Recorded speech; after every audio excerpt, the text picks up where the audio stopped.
We are playing the Dark Heart of the Wood, and the adventure takes place in the village of Byre. The village is a small village in the barony of Dalrath that lies along a well-used road between Broadhurst, which some of you might know of, and Castle Dalrath. There is fertile farmland surrounding the village, but a dangerous forest presses on nearby.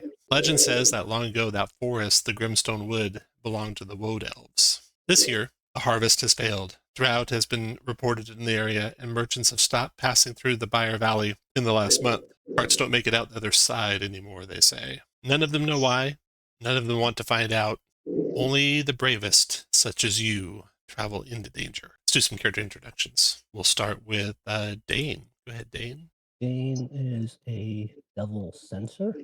He's in full plate mail. As a venturing party, everybody knows that he's he's a devil. He's got like those devil horns and a face that not everyone can approach, especially if you don't know him. He's trying to make a name for himself and to prove that, devil ancestry is not all bad. But he generally usually wears a hood that covers his face. All right. Then an orc. So Davor is an orc. He wears kind of leatherish armor with various tusks or spikes that are coming out of it. He seems to have a pretty level-headed demeanor. No one in the group has seen him mad. Maybe you don't want to, but he's been a very competent healer and a devotee of the sun. Ethan Wynn is a short wood elf with ash gray skin and smells very strongly of wood smoke and dressed in kind of the blackened leathers of a firekeeper, which is a forest warden of the Great Woad. She's got very bright amber colored eyes and she's got yellow flowers kind of called ash plumes in her hair. And she's got the most noticeable thing about her is she's got tree bark that has been embedded into her skin, and you can kind of see pinkish burn scars that are visible at the edges of that bark. It kind of climbs up her neck and covers the right side of her body and under her jaw and her cheeks. And every time she breathes, you can see kind of a pulse of green light kind of snake its way through the bark. And over her shoulder, there's a very overlarge firefly kind of drifting in swirls and spirals, and that kind of leaves motes of ash and golden light behind it as it flies. So this is Ethan Wynn, the green elementalist. Findle is he's Polder, so he's a little guy. He is a shadow college of black ash. What you notice from him is as he walks around, it'll look like when he has his hood up, it looks like he has a shadow just cast by the hood. But even when its hood's down, there's a shadow moves across his face, and he's covered in shadow most of the time. As he moves around, you'll see just a small amount of black ash, which now has a slight amber tint when it first kind of hits the ground, and then kind of quickly fades. He obviously was less than the most scrupulous person most of his life, but someone told him he would make a really good hero. And so he's given it a shot. And the last adventure he went on with some of the folks, they were supposed to just check out this cave, and there were some lights in there. And don't you know, when we got in there, these bodies started standing up, falling down, then standing back up. Yeah, I seem to be pretty good at this hero stuff, but I'm not so sure. This is a little bit crazy. Hopefully we won't run into any of those creepy zombie skeletal things this time. But that's Findle. And last but not least, Trell. So Trell is a human talent. He is out adventuring because he is indebted to a goblin bookie and owes an astronomical amount of gold on some bizarre illicit betting. So he is out to try and recoup some of that lost gold. All right, so this is the party you would have all met up before traveling toward Byre from either the direction of the castle or the direction of Broadhurst. Maybe you finished a recent adventure in the Broadhurst area. But you all know each other to some extent. Is there any activity that you would do each day, like after a respite or something like that you want to do? Yes. Davos has a ritual. Oh my goodness, where am I? Revitalizing ritual. Each time you finish a respite, you can choose an ally yourself who's finishing a respite to gain the benefit of a divine ritual. Chosen character gains bonus to their recovery value equal to your level unless you finish another respite. Who's our Bonus to recovery value. Yeah. Who's our tankiest person? The devil probably beside me, you, and Dave. the heavy Yeah, armor, and the shield. I'm gonna use my revitalizing ritual on you, There's Dane. another thought, real quick. Is Dane the I'm sorry, the sensor? Sensor? Yes. Oh, cool. Okay, good. Because that way it'll actually benefit everyone. That's a very, Okay. very Thank you, Dave. Or anything else, anyone? Um, Go ahead, Dane. it seems like Dane will do kind of like his own ritual, probably in his own room, where it's called Sanctified Weapon. So after Respite, he could bless a weapon. I could do it on anyone, but I think for now he's going to do it on himself. So his weapon gains a +1 bonus to roll damage with abilities. Double Very check cool. for me. I think it's built in, but Yeah, double it check. seems like it is. Yeah, you have to do the math. Yeah, I looked at the damage. The damage does have an additional +1. Okay, perfect. All right. Then, as you're on the road to Byre and you're approaching the village, that's where we begin. What's that? The soil is cracked and dry, choked with tough weeds. Spiked brambles make it hard to walk. Trees scratch at the sky with skeletal branches as rotting bark peels away in long strips. There are no farmers tilling the fields, even though it's harvest season. A dead cow, coated in flies, lies by the roadside. It died of starvation. A thick vine wrapped around its leg is trying to pull it down a hole in the ground. In contrast, the nearby Grimstone Wood is bursting with vegetation, knotted, twisting boughs casting dark shadows within its depths. The only structure with any sign of life is the inn. Smoke coils out of its chimney. There's no food here, so there won't be any respites here. You have brought enough with you that if you keep it to yourself, you might be able to take one respite. Aethan walks up.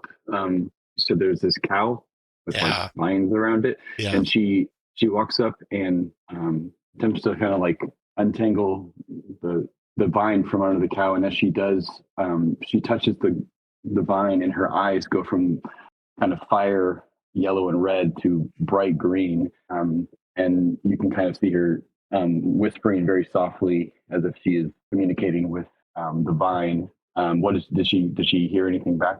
You get an intense feeling of dread coming from this vine. She stands up and she kind of stutters, and she says, "I know all of you have probably noticed my skin. I've seen things like this before. These corrupted plants. This is the reason that I have this bark on my skin. I was a firekeeper. We did control burns to keep the forest healthy, but now in fighting this corruption in the forest, the same corruption that I see here." She points to the vine around the cow. This whatever corruption has made the plants and the animals fierce and angry. It fought me and almost killed me, and I was saved. But all I know is now I am very sensitive to fire, even though that was my greatest strength. I am very, very sensitive to fire. So I believe fire will kill these things if we encounter them, if something pops out of the ground and tries to take us out. But also let them know that I also am very sensitive to fire now. And she lets go of the branch or the vine, and her eyes go back to the red. Dane will nod in acknowledgement to Ethan Winds, and then kind of follow the vine that was tied to the cow's leg and take a look at the hole. The hole is deep enough to pierce the top layers of rock below the soil. It is like a mine shaft. There's some scraps of iron ore in the dirt. This couldn't have been dug by humanoids. You don't think. The rock is scored with long gouges, and there's something down on a little ledge just out of arm reach. It looks like maybe a horn down there, and of course the hole keeps going down into the darkness.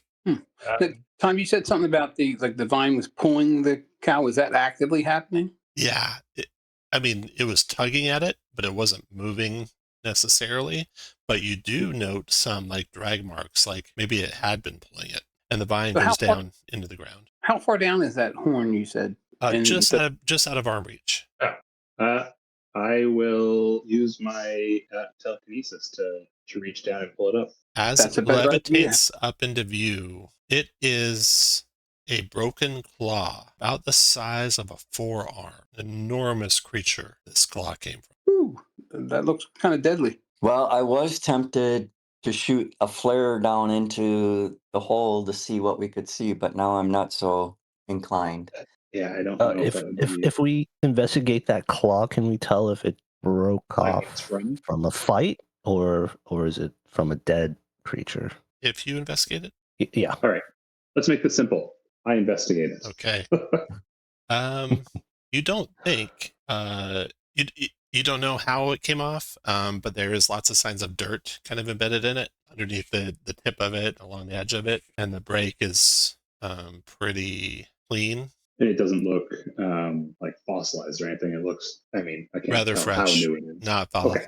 not fossilized, rather fresh, from probably a living creature. Definitely lots of dirt on it and embedded in it, and then a clean break. And kind of, there's no blood or anything on. Right, no like, blood it's- on the claw at all. Yeah, so Okay. it wasn't killing things. It was digging dirt from the looks of it. Ethan Wynn goes over and picks up the claw and just holds it. Tries to just tap into it, see if there's anything that he can glean from it additionally. Nope, nothing more. Tom, I'm gonna investigate the cow. Does it have any claw marks, or is it It has it died died from of starvation. You got shoo away flies, just like flies all over, buzzing around, get in your face. No wounds, just straight starvation. Perhaps we should go talk to whoever's at the inn, gather information, see how dire things are here. That's a good idea. The Cat and Mutton. Byre's Inn has a large sign of a black cat holding a leg of mutton in their mouth. The building is large and well constructed. Stone walls hug the ground floor and timber stretches up to form the upper floor. The door hangs open, creaking in the breeze. Ethan walks up and just at the edge of doesn't walk in, but kind of touches the doors and touches the floor, the wood of the inn, and just tries to get a sense of what's going on. Who goes there? You hear a voice from the outside before you can really get a good sense of anything from touching it. We are looking for the source of whatever is causing ill to the plants and the animals and blighting this land. Do you know what we're talking about? You see a human standing nervously in the darkened interior of the keep. As your eyes adjust from the outside to the inside, you can see he's frightened. He's shivering. He's glancing nervously at the door, and he stammers. He says, I'm sorry, my lords. You can't stay here. We've nothing to offer you. We ran out of food 2 days ago. We're not here for food. I walk up to him and offer him some of my rations, and I say, be calm. We're here to help. He takes a big, deep, shuddering breath as he gratefully takes your food. You can see there's people behind him looking upon you with eagerness. They look starved. He says, these things are burrowing under the ground. They've taken all our food and ale, weapons as well. Anything metal, pulled it down into the tunnels. We don't know what they are, but we've seen what they do to people, like Pasco in the cellar. As he whispers that fearfully to you, you can see several other villagers above his head. And let me set you guys up where you're standing. As he says that, Ethan says, these things, I've seen them. I've fought them. They are called Threxels, and they're just giant mutated monsters, and fire is the only thing that will take them. The door is here. It almost looks like a window, but that's a door. And the innkeeper is this guy right here. So you can put you guys where you're standing while you're talking to him. If you want to move into the inn or tavern you can move up to one of your moves away from the doorway. As he's telling you about Pasco in the cellar, all of a sudden the floorboards burst open and thorned, ropey tentacles attack from below. There is scuffling in the dark down in the cellar where the tentacles burst from. And so these guys they are bursting up through the floor all around in the inn. The closest one that you can see is this guy. It's a thin plant monster with glowing, unfurling feelers. Then there's a number of them that looks like the one just to its east, thorny, ropey plant monsters. And then there's a couple of thick, veined ones further, like over here. There's one of them. There's another one in the room too. And this thing looks like a plant monster with a mouth like a flower lined with sharp teeth. These things immediately attack. And luckily, you, being concerned about the situation, draw weapons first and get act first. Everyone can set your initiative to either 0. If you're not ready to act, you should set to 0 right now. That's the default. And always set it back to 0 after your turn. 1, when you know what you're going to do and you're ready to act in turn. And 2, when you're ready and you want to act right away. Of course, you should coordinate that with your allies. Always good to have a marker go first or stuff like that, but you guys don't have a tactician. So, and then let me get these guys ordered. All right, so these things come bursting through the ground and begin to lash out, to bite at, to tangle up, etc. You guys. So the first person to react to them. Davor jumps to protect the villagers. He prays a quick prayer. Crud. So 4 psychic, is that no? Yep, you take 4 psychic. Now, oh my goodness, this I remember other conduits having the same problem. Oh my goodness. We're off to a roaring start. Yeah. Then I'm gonna use Blessed Light on the one that's next to me. Here we go. And not good either. So that's 5 holy, I guess, and I'm gonna give my surge to our I'm gonna give it to our rogue here, Findle. Thank you. Then And keep going. I have a maneuver, but I don't think anyone is hurt. My maneuvers. Sorry, I'm thinking through this. Healing, faith armor. I can't do that. Yeah, I'm done. All right. After you, the one right next to you, it reaches out with these feelers toward you, Davor, and with a touch, does 1 corruption to you. And if your intuition was low, you'd be dazed, but you are not. And then with its maneuver, it harasses you. So that next person to attack you is going to get advantage on you, or an edge to attack you. And that is all. And then another one. Thomas, is corruption just another type of damage? Correct. Another one moves forward. Let's see what this does. Looks like in this turn, either jump 2 or use. All right. This guy comes to here and then uses knockback on you without an action, pushing you 3. Your stability is 1. So he's Go ahead. I'm just trying to find action repel. Nice. So I am going to deal with that pushing. That takes the force move down to 0 thanks to your stability, Davor. And because that was done, you can now push the source of the force move too. Where do you want to push that guy? Yeah, can I push him into the one that's next to us, or do I have to push him away from me? Let's be away. And if so, I'm gonna. Yeah. Okay, I'm gonna push him at this one. You go to repel him back to there, but then this thing lashes out, wraps around its like thorny roots that it's make up its feet onto the bar legs and holds itself in position. Doesn't move anywhere, and then it does pollinating strike on you, Davor, critting you, doing 5 damage to you, and allies will gain an edge. Well, you already have an edge, so your edge remains. Don't take off the edge. Versus you, and then they'll get to use that edge because it's going to strike you again because of its crits you again for another 5 damage. They'll strike you again for, it's going to edge on this, but it's still only tier 2, so 4 more damage as this plant monster is ripping Davor apart. And then this plant monster crawls over the table, gets to here, and it does its sickly glow on Findal. Findal, you're going to take 3 corruption. I think you have some corruption resistance, don't you? I have 3. So no corruption, and you can ignore the days because of that. So Dane, I guess, didn't trigger because he didn't take any damage. Oh, what? Can I do the damage on Davor on the last time you took damage? Yeah. So I'll use one of my recoveries as a trigger to heal you. Where's the recovery button? There's no recoveries. You just let him know how much your recovery value is. It's going to be 1/3 of your stamina. Oh, right. So for you, what, 13, 14, 15 13. Because of the ritual? Does the ritual improve? Davor increased your recovery value by 2, I believe. Oh, got it. So yeah, 15. Nice. 15 back, Davor. Okay, thank you. Then we got the no damage to Findal, and then it will harry you, Findal, get advantage on the next one to attack you. Oh, and you take off the marker off your guy, Davor, because that got used. Okay, then the last one crawls up to Findal, and it does a pollinating strike. With edge, that becomes a 17 for 5 damage, and you are still granting edge because of its effect. All right, I will use my in all the confusion, so I'll half that, so it'll be 2 instead of 5, and I will teleport. Can I teleport back here? I think that's 4. 1, 2, 3, 4.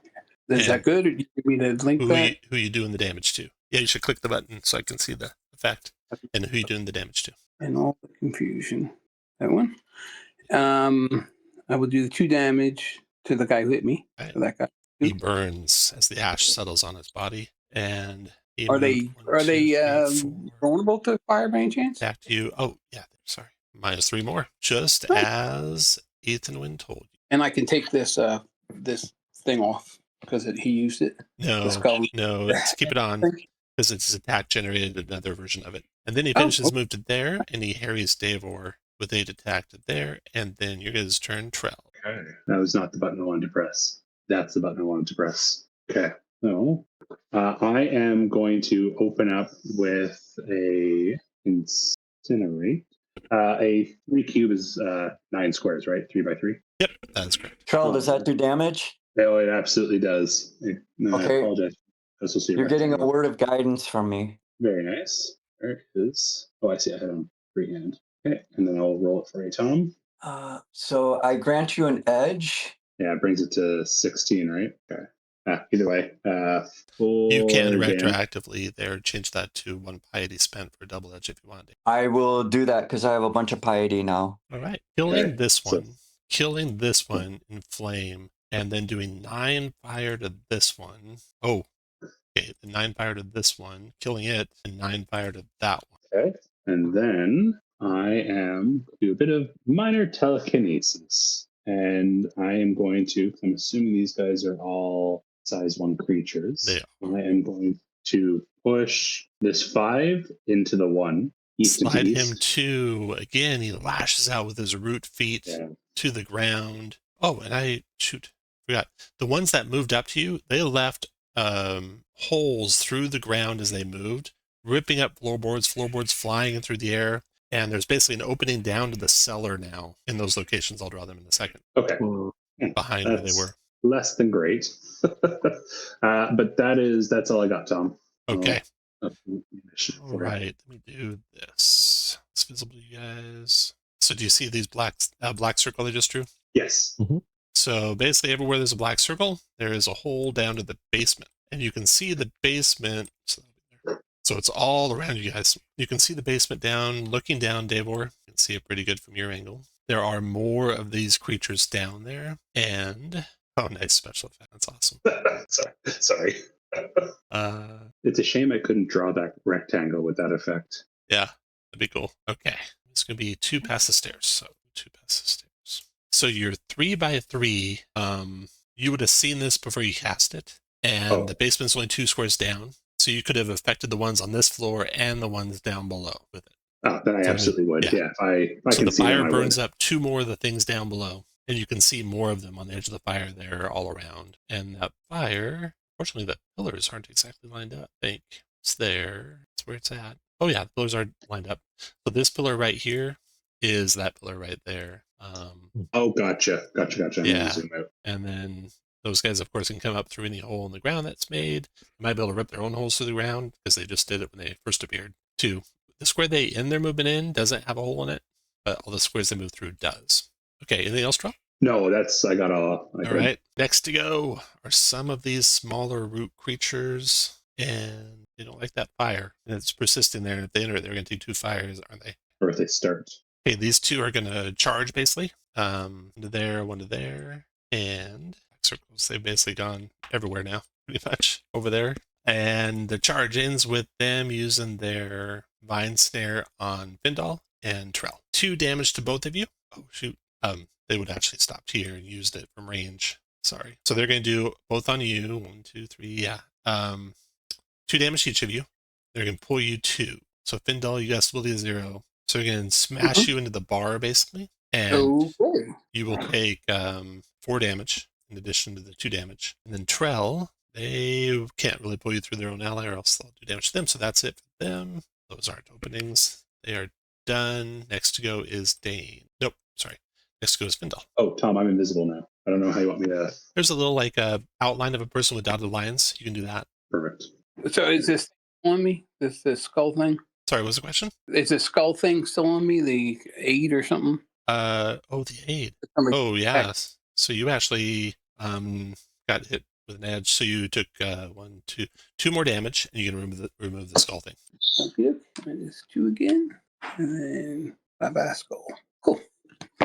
All right, I step down here. Have flanking.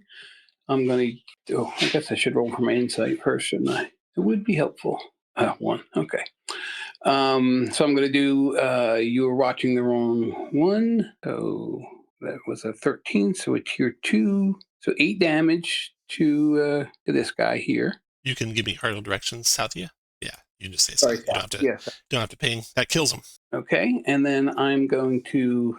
I'm sorry. Devore, you get. Is it Devore? Yeah, you get a surge, and I get a surge, and then Yes, you did. then I'm going to teleport.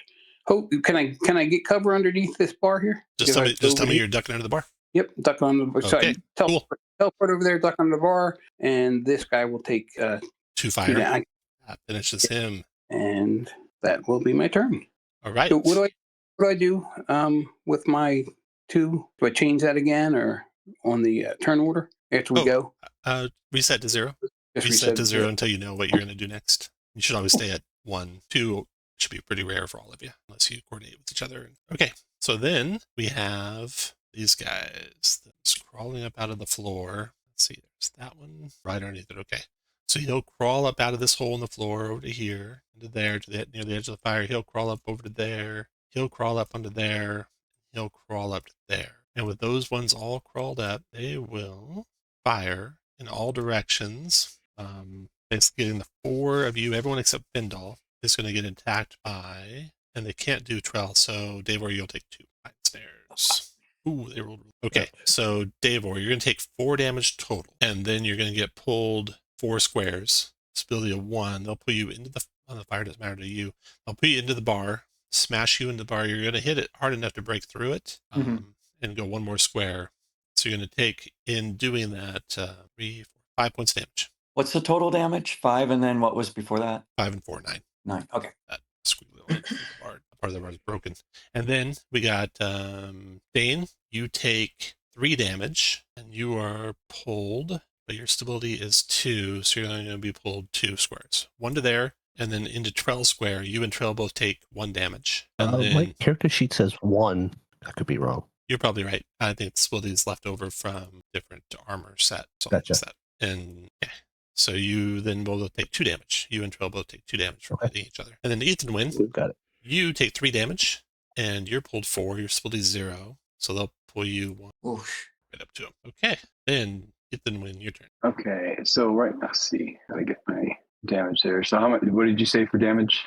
You took 3 damage. 3, and then I went through fire as well. No, that only affects enemies. Oh, but you did end basically you did end by falling through the floor. Oh, great. Yeah. Fell through the floor here as they pulled you toward them. And the fall is 2 squares. So depending on your agility, which is my 2, agility you is take 2. no damage. And land on your feet even. Okay, now it's your turn. Yeah. As you were 3 down points in the stance landing. So she lands in this bundle of thorns and sees, I guess, these 2 right here. Yep, there's 2 down there. You can see the ones above you too, obviously. Okay. Oh yeah, I guess that's true. So she's going to, as a maneuver, she'll do practical magic, and think so. Can I attack the people up on the first floor then? Yeah, absolutely. If you can see them. Okay. You are in this square right here, effectively. You got holes, up above you. Everywhere I have the jagged black line are holes through the floor. Right. All right. I'm going to, I'll do practical magic fire on, I'll just take these guys out. So the one that down here where I'm at, practical magic, which is maneuver. Right at the very end of your maneuvers. Yep. Thank you. And that'll be fire blast in that first 10, one. 10, 2 fire. Okay. So that will do 5 fire to that one, killing it, and even some of it burning over to the other one. Does that one? And that one will take. Okay. And then she looks up the first floor, and she's going to then. So she saw what was up there before, and actually, because of Ether, her familiar firefly over there, she can see through his eyes, so she can see everything because of that as well. So she's going to use bifurcated incineration and do an attack these 2 guys right here. Okay. And I just got to get back to there. Okay, so that is 5 fire damage. All right. Those two are singed, but they are made of much tougher stuff than the others. And I think from there, I'm going to, let's see, use my movement to, are these stairs over here? Correct. They are. Can I get them? Or can I climb up? Yes, you Use can my climb up. I guess I'll go ahead and use my climb speed and see if I can climb up and out. Yeah. Just kind of every square is right double. here. So you got to go up 2 squares. That's 4 squares of movement to get you to there. And then 1 more will get you there. Well, not there. Okay. Oh, yeah. You go either place. Your choice. I'll go right there. Yeah. Go for it. Yeah. Move over where you want. Okay. And then as she's doing this, she runs by Mare and she says, "Get to the stairs. You are in danger." And that's her turn. All right. Then the last of the ones below it has a pretty good shot up through the opening toward Trell. He'll take it. Oh, no, Trell's invisible. Toward Ithwin. He'll take that with Vine Snare. 2 damage, Ithwin, and then pull you 3 to there, and you fall back down. Let's do it again. No. Luckily, your agility lets you land on your feet, and then it's done. I think as well, I guess I'm not. Never mind. Okay. And then Dane, your turn. All right. I'm just gonna double move to here, and then judgment on the big guy southeast. I think that is my turn. Just in time for the big guy to go, he's going to turn his attention to you, and he's going to try to use Life Leech on you, a maneuver. Oh, he's got to grab you first. He's going to try and grab you with Flower Jaws. This will cause him some pain, I believe, right? 4 holy damage. He uses a main action. I think so. And then he does Flower Jaws on you, hitting for 6 damage. Dane, you're not grabbing. Can I? So when an adjacent creature judged by you within 10 squared makes a power roll, you cause them to take a bane on that roll. Oh, you know that wouldn't help you any, so you could save it. Oh, okay, got it. Yeah, you Okay. rolled a 14. So, all right, so you save that. Got You it. take the damage though. 6 points damage. Not grabbed because you're too mighty for that. Since you're not grabbed, you can't use the life leech on you. So instead, he will try to grant others advantage against you. Which will be that, and then he's done. And then the other siphon, it crawls over to 2, 3, 4. You see this plant monster, Ethan moving around toward you, opening up its flowery jawed mouth, and when it arrives adjacent to you there, will try to grab you. 17 it does. You are grabbed by this monstrous plant creature, but it took all its movement and its maneuvered and its action to get there. So that's it for its turn. And that is it. That round. The non-combatants, they're going to go and flee. So the ones that you saw on the stairs, they flee up the stairs. The innkeeper, he flees. He says, "Good luck. Thank you for helping us." He hides basically at the stairs, still kind of peeking down to see what's going on in case he can lend aid at some point. Then round 2 starts. You guys go first still. Yeah, unless somebody else would like to go first, I'm hoping just to be able to drop my fire spell again and hopefully take out a handful of them. That's probably the the best best. move. Yeah. Go for it, Bro. Okay, I'm no longer invisible. With that, and this disappears. So we'll take it down in a second. But first, clarity. I was hoping to get less clarity than that. I am first of all going to look down. From where I'm standing, can I see Ethelyn? Not Or do I need to there, take a step I forward? don't believe. Let's see, she's 1 square high. It's 2 squares there. No, not from there. Yeah, I'll take a step forward and look Then down. you can. And, Yep. Yeah. And then I will I will fortify Ethelyn with my psychic brain power. If I can find it. Iron. There you go. So you get 10 temporary stamina. You have 2 additional stability, which means if you can climb back up, they'll stop pulling you down. And you get 2 surges. And then I will. Sounds pretty nice. Yeah. And then going to move. So let's see that. I do 1 more. I don't get the. Yeah, I'll do that, Tom. And then roll poorly and do. I'm going to give you a word of guidance again. Unless you can get me 6 more, there's not a lot of points. I'll spend a piety on that then. So that's double edge. Actually, I don't know what that does. Is that, let's see here, edges, double edge. If you have 2 or more edges, the roll is 1 tier higher instead. Okay. So it's 4 damage apiece. Okay, so 4 damage. Fire kills this one.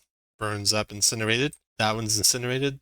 That one's incinerated. This one's incinerated. And then down below. I didn't quite get it over far It's enough there. to get the other guy. No, it's over No. to the right. Over to the right one? There? By one. Okay. Got it. And that, don't take a step back from the edge.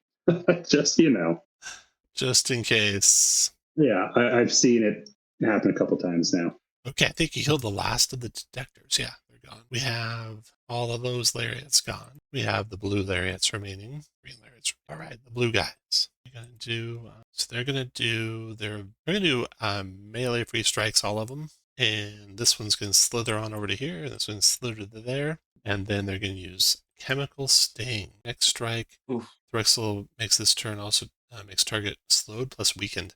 So the first one will be on Dane.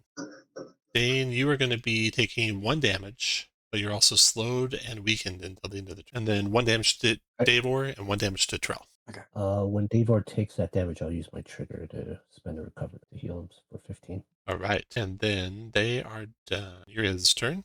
Davor. So when you give me 15, I'm not spending one of my recoveries for that? Correct. No, I'm spending my own. Oh, wow. That's awesome. Okay. Sorry, just to clarify, was I weakened as well, or was it just Davor? Just Dane. Only Okay, that's right, Dane Dane, was weakened and slowed. So I here's my piety roll or my prayer roll. All right, that's good. So I have 6 of those. I am going to heal. I'm gonna actually do healing this round. Healing grace to our rogue Findle. Here's my roll. Where are you? Healing grace. Oh wait, no, I can't do that because that's a maneuver. I'm gonna do drain. And I'll attack the one in front of me. Rolled pretty well. Got him. Good. All right, and then I'm gonna have Findle make a recovery. You can spend a recovery if you want. Awesome, thank you. And then I'm going to spend my maneuver to do Faith is our armor. Here. Not great. I will give everyone 5 jumps. Or not everyone. 1, 2, 3. Everyone up on the main floor. You have 10 temps down in the basement already, so 5 temps to everyone up here. Breathe them in. Don't forget to mark thank your you. temp points. It's your, there you go. And that's it for me. Okay. Then the green one goes, just one green one left. It's gonna go ahead and do Vine Snare on Ethan Wynn. 2 damage, Ethan Wynn, and your grab, so it won't pull you. Just 2 damage from that guy. Slither around. 3. And then after him, Findle. Oh, I'm sorry, Ethan Wynn. Okay, so I was already grabbed by this. Yeah. This one was I right missed next to me, it. right? I missed it. Did you take your 2 damage? Yes, I did. All right. Oh, I did. I thought I did from the 10th there. And you're grabbed by the one to your west. That's correct. Yeah. Okay. All right. So I'm going to use practical magic and teleport 2 squares to here, which should end the grab Yep, it does. right there. And then I am going to use bifurcated incineration to attack both of these. Okay, so 3 each. Both of the ones on the ground I guess. or on the basement floor? Yeah, both on the basement floor. Yep. 3 fire to the one to your, 6 fire to the one to your north, killed the one to your east. And then let's see. I think I'm going to stay down here, but well, actually, I'm gonna try and come back upstairs. No, actually, no, I'll stay down here. I'm just gonna move 1, 2, 3, 4, 5, and we can't cut corners, right? So I have to go right here. Hard. Okay. All right, and that's my turn. All right. After you comes the siphon, giving chase that plant monster. It moves pretty fast, catching up with you as you try to move away from it. When it gets to you, it lashes out with its flower jaws. 4 damage. Unfortunately, you're so not mighty that it grabs you. And then with you grabbed, it starts leeching the life from you. You take 3 corruption damage. It regains 3 stamina. It grows in strength and its buds start to bloom more. And As that happens, for Pfeffer, the firefly starts flying around frantically upstairs. then the one to the north, judged by the devil, turns to the devil, grabs it with its flower jaws. 6 damage, Dane. You're too mighty to be grabbed, though, so unable to grab you. It instead harries you, so the next person to attack you will have advantage on you. And then Findal, your It'll turn. take the 4 damage from judgment. It will. Findal, your Thank you. turn. All right. Am I starting concealed here? You are. Okay, awesome. Would I happen to be able to move to here or here without provoking opportunity from this guy? Yeah, since he doesn't know you're there. I'm good either way. Okay, cool. So I'm going to go here. I'm going to have a little extra movement that I will use to get into position here. Nice. So I gain a surge. I'm going to do, this is all dependent on what I roll on my insight. And of course, I didn't roll insight yet. Here we go. Yes, that's what I needed. Nice. All right, I'm going to do a coup de grace on the big guy here. Let's see if I can, right there. Oh, man. All right, so it looks like it's just a tier 1. Although I have a double edge, so no, it'll be a tier 2. So it'll be 14 plus 8, so 22. And I'm going to throw, and I'll go ahead and throw a surge on top of that. You cut through that plant creature, cutting it in 2 pieces, both flop into the ground dead. And then I will, let me just count my movement real quick. 1, 2, 3, 4, 5, 6, 7. Yeah, I still have more. So I'll go here and then here. And then I will Black Ash teleport, landing inside the chimney there. Let's see, where's that at? All right, see. The burning embers you leave behind, settling on the plant creature, it burns up, catching flame, and dies. Sorry, trying to find the thing and I can't quite find it. Okay, and that will be my turn. Dane, your turn. You see one plant creature they're struggling with above, and one plant creature they're struggling with below. Yeah, I noticed the firefly. Even when this firefly is going crazy, so I assume something's going downstairs. Let's see, how does this work? Top row. So I'm here. This square right there is this square right. Yeah. Okay. And every black squiggly is open between the top and I'll drop down there. Okay. How much damage do I take? Probably it's 2 squares down. You take a falling damage. It'd be, what's your agility? 0. You take 4 damage. And then I'd like to. You also land prone, so you have to stand back up as a I mover. left prone. Oh shoot. Okay. It's what is it? Half movement, like 2 squares to stand up. Yep. Maneuver to stand up. Oh, maneuver to stand up. Yeah, I'll just stand. Oh shoot, that's my judgment. Can I? Not. Yeah, I'd like to not stand. Yeah, you can stay So prone. I'll just stay prone. Mm-hmm. Yeah, stay prone, and then I'll just judgment that guy from where I am. But then I do still have 2. I mean, potentially 2 movement. Can I crawl 1? Okay. 1 square per 2. That'll be all right. Yeah, that'll be you can hear the pitter patter of feet across the upper floor as people run to their rooms and your doors slam shut. You turn, you see the chef there kind of peeking, seeing what's going on with Trell. Then that round is over. And then back to you guys. Round 3. First person to act is Trell. Sure. Oh, my goodness. I'm having a hard time getting rid of this. I want to be strained. Okay. I will give, I'll fortify.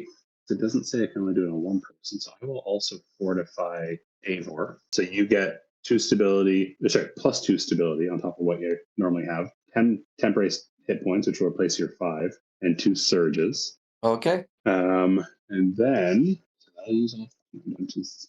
Oops, I want. And then let me just take a look at this. I can't get this up.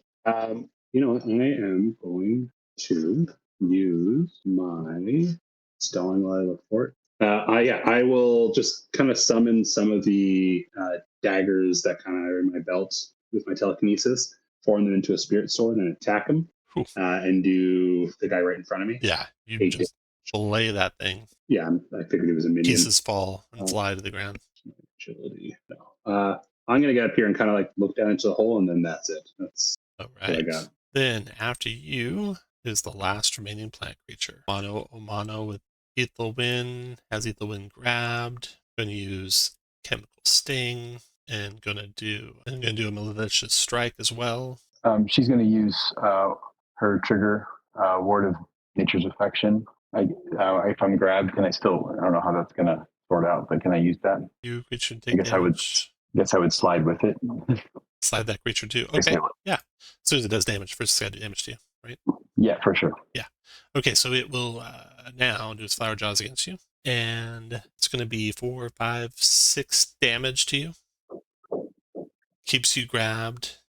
Then you could. I don't think you can force move someone when you can't force move your grabber. Let's double check. You might be able to slide your grabber. So if I heal and spend 1 wrath, can I get rid of grabbed on either one? Let me look this up. Speed 0, force move except grab, or no force move except. So you can force move. You just can't use knockback. You can use other things to force move. Okay. So when it does the damage to you, you can slide it 2, but it's got stability of 3, so it doesn't go. And then you're asking, Dane, you want to do what? I wanted to, so with my my life for yours, spend 1 wrath to get rid of an effect.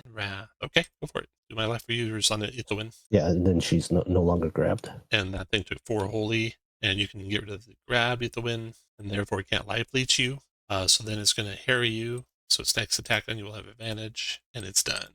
And then... Do I spend a recovery, or is that something else? Nope, Dane spends Oh, you just recovery. get 15. Dane spends a recovery. I get 15. I get how much? 15. 15. Okay, awesome. Thank you. And Dane. All right. Maneuver to stand. Byre's gone, right, Drill? Yeah, I typed in the chat because I didn't want to interrupt you. 6. Let's go arrest. 14 for 14 holy and grabbed. All right. And then I'll also add 2 damage with my prehensile tail as it comes whipping around. And then let's see. Nope, that's it. Yeah. All right. And then Ithawin. All right. So, Tides are turned as this thing's grabbed by your guys now. yes. So I am going to. Oh, yeah. I think as a maneuver, I'll just start off with the practical magic fire damage again. Doing 5 to it due to its weakness. And then I'm going to I'll just do hurl element at it right there. She's rears back and blasts fire from her hands. And that finishes it. You finish She says, burning "Thank the you. last of the Thank you, plant my friend." monsters. And we're out of combat. You guys can spend recoveries freely now, catching your breath freely. The owner of the place comes around shaking. He moves over to the door and he shuts the door. He looks outside first, back and forth, to see if there's any more plant creatures or plant monsters coming. And then he shuts the door and he turns and with a heavy sigh he says, "Thank you so much for saving us." And people start coming down from above. You can see there's a body here in the cellar, Dane and Ithawin. The body, the remains have been completely overgrown by tiny roots. Yeah, you can see it over there. You also see in the cellar that there is roots having grown out of a tunnel and infested the cellar floor and walls. A deep blue glow emanates from the tunnel. The door at the top of the stairs leading up out of this area is locked and barricaded. You can see that here. Yeah. Of course, the floor is all torn to shreds now. There's holes all over the place. And as people start coming down and talking with you, one of them is a leader of sorts. A gray-haired woman named Elise seeks you out. She says, "None of us want to leave Byre, but we've all lost too much. Pasco in the cellar, he was my brother. My daughter Willow has been fetching us water. I don't want to risk her anymore, but we know trying to escape might be suicide. We are thinking of setting up a distraction, then make a break for it into the pass up north. Now that you're here, maybe you can find out where they're coming from and destroy them." Elise, how long has this been going on? Weeks now, month maybe. We didn't know what it was at first, but then animals started to die and plants withered away, and some people got out early, but anyone who's tried recently has perished. I swear by Grohl's holy hammer that we shall put an end to this so your people can live in peace. Thank you so much. The villagers, they explain that they've been trapped in the town for days with dwindling supplies, and anyone who's tried to leave has been caught by the Threxels. They are desperate and afraid. They're making small effigies of imagined monsters and burning them in the fireplace upstairs, whatever they can to try and fend off the danger. Since you'd offered them food and water, Favor, you guys get an extra hero token. Oh, Well, Nice. actually, it'll take more food and water than that to save them, but it also makes it so you can't take a respite later. Do you want to give them food and water and get a hero token and maybe save some lives, or save it for yourselves? Dave already made his choice. Yep, I gave up all my food. All your food. I give all the rest away. How about you guys? Oh my God. Fine, Tom. Fine. It's like I'm out for you. Yeah. You know this will bite grudgingly. you in the ass later. I absolutely do. I Anyone else? grudgingly. How about you, Dane? You giving up your food and water? Yes, Dane will. All right, that's the majority of you. No respite for any of you, but you gain a hero token. Up to 7 now. Dane will call for a tablecloth, and when he gets one, he wraps Pasco's body and brings it up to for Elise. And There's one more says that- elder of the When he village walks, there's one more elder that comes to you. The oldest villager, an ancient man. My name's Peril, he says. I've seen these Threxels before, many decades ago. It's the work of a terrible beast from the pits of hell, I tell you. He's the one leading the other villagers to burn the effigies. They're like bringing things to him. He goes, "Oh yes, yeah, that looks like a demon. That's good. Burn that." Trying to banish the beast back to where it came from. He says heading into the tunnel in the cellar would be certain death. Only the brave or foolhardy would go down there searching for the source of the Threxels. Fortunately, you found both in us. I don't see personally a lot of value in waiting. yeah, let's go. And If we're going to spend any time kind of talking to and dealing with the villagers, Tom, I'm going to kind of hop down into the cellar and start using my incinerate ability to try and clear some of the roots and greenery. Okay. But if we're like ready to go, then we'll speak. No, I mean, you got a little bit of time while before you're doing the Dane- talking. So, Trell, you're going to be before coming in. Dane, Dane, what's Dane doing? Yeah. Go ahead, Dane. What's Dane I doing? said before, I didn't have anything planned. Oh, nothing for Dane? Okay. Who else wanted to do some stuff? before Dane, when they were wrapping up the body, Ethan walked over and kind of out of her hand kind of grew one of these ash bloom yellow flowers and kind of dressed him in the ash bloom and kind of said a kind of silent prayer over the body. And then whenever we're ready, she kind of whispers to Pepper to kind of scout ahead through this tunnel. Okay. And you guys gained a victory. They both want to. Okay. Yeah, when you I would like to try some. Oh, go ahead. go ahead. I'd like to try some experimentation. I want to try corruption and holy damage on these vines to see if either one of them are do any more damage or less. Okay.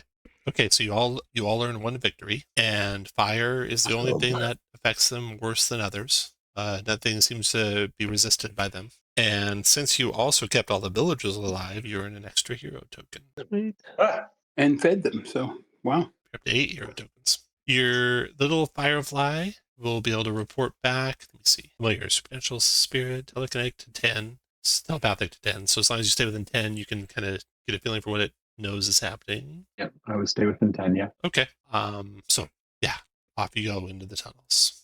As you were going through the tunnel, Ethan is trying to touch any green plants, vines, whatever, just trying to get a sense of anything that's coming up ahead, or any, trying to sense anything that we might be coming up against. Got it. Okay. As well as seeing through Pepper's eyes as well. Okay. You get the same feeling of dread from the plants, this existential dread. The tunnel, newly created, it connects to a natural cavern some distance away with roots and vines. There's a blue light reflecting from the surface of an icy underground stream. Across the cave roof are glowworms twinkling like stars in the dark. And on the far wall of the cave is a crumbling stone archway. Ethan walks up and kind of runs her hand over the archway and is just like trying to inspect everything around. Yeah. So the archway's crumbling, but there's like a room beyond it. It leads to a small stone room decorated by swirling patterns and carved with ancient pictographs and writing.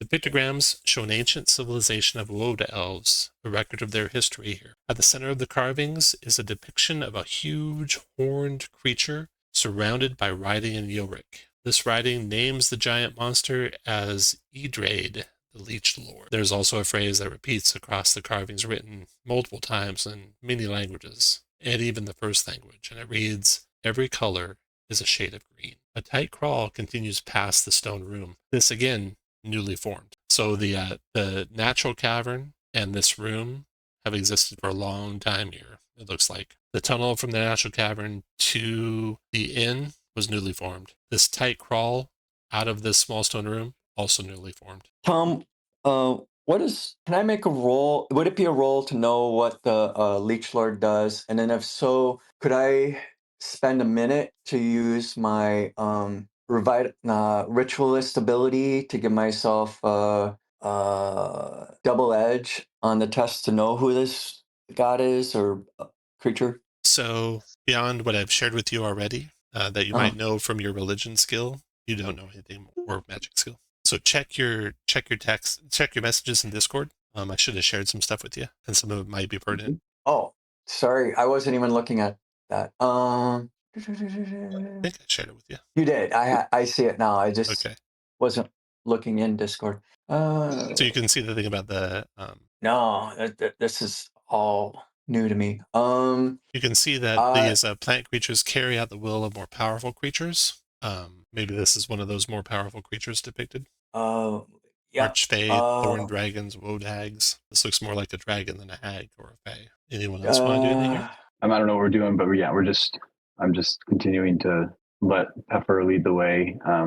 Pepper's kind of like glowing slower now and kind of very, very dim light, not super bright light, just in case we don't want to trigger anything to attack us. The tight crawl. To the tight crawl out of here makes most of you crawl on your hands and knees. Maybe the polder can walk upright, just hunched over a little bit. Ethan, when in a swirl of green magic, turns into a small kind of forest rodent and starts easily going through there. Okay. The tunnel eventually, after maybe like 5 minutes of crawling, comes to a crypt. Crypt is illuminated by tiny shafts of light streaming down through narrow shafts of the ceiling. The floor and walls crawl with tiny vines covering all of it. There's one large granite tomb here. There's also a narrow ironwork spiral staircase leading up into a chapel above. Great. A crypt. That probably means more undead. Has the tomb, does it look disturbed in any way, like open or cracked? Yeah, the tomb, no. It is also covered by these thin, tiny vines. These seem new, the thin, tiny vines. Ethan Wynn looks up and she are there any, like, I don't know, is there any kind of decoration, or like you said that there was carved letters in the last place? Is there anything like that here? Looking closely, yeah, covered by the vines. You'd have to pull the vines aside to see what it shows. Yeah, she definitely does. She's like checking the vines and staring it out. While she's doing that, Trell, anything? Oh, I was going to say I could burn the vines off if we wanted. She looks at. She's like, I can burn them myself, but I'd rather you not. I'm very sensitive to fire. We don't want to trigger anything. For all your initiatives, you can also do the same thing we do in combat, where if you set to 0, I know there's nothing specific you want to do. If you set it to 1 or 2, I know you want to do something. Dane, did you want to do anything here? While the wind's clearing aside the vines? No, nothing on my end. Okay. Vindal. Nope, I'm good. Okay. As you clear aside the vines, they hide inscriptions that identify the interred as Mernoth, a saint of self-sacrifice, humility, and duty. The inscriptions also speak of her valor in putting down an incursion of demons with her magic broadsword Galavar. The carving depicts her holding the sword above her head on her tombstone. Anything else? Ethan Wynn nods her head, and as if she's like, I know of this saint, and she describes and tells the party about Mernoth, and then kind of nods to Pepper. You said there's like a stair. Did you say there's like a staircase? There is a narrow ironwork spiral staircase that leads up. And so she kind of nods and sends Pepper up, basically to do recon, to see what we're dealing with upstairs. Up above, there's some heavy vines that block the top of the thing. You think you could clear them, but you don't think your familiar can get by them or clear. Okay. Anyone else want to do anything? He adds that people pray to Mernoth when they're called upon to endure poverty, hard labor, or holy trials. Just pass it on. Trell, anything before you guys? Oh, I do find that information about people in poverty praying to the saint interesting, and I kind of file that away, given the debts I have. Dane, anything else? Okay. I'll be leading if there is a marching order. Okay.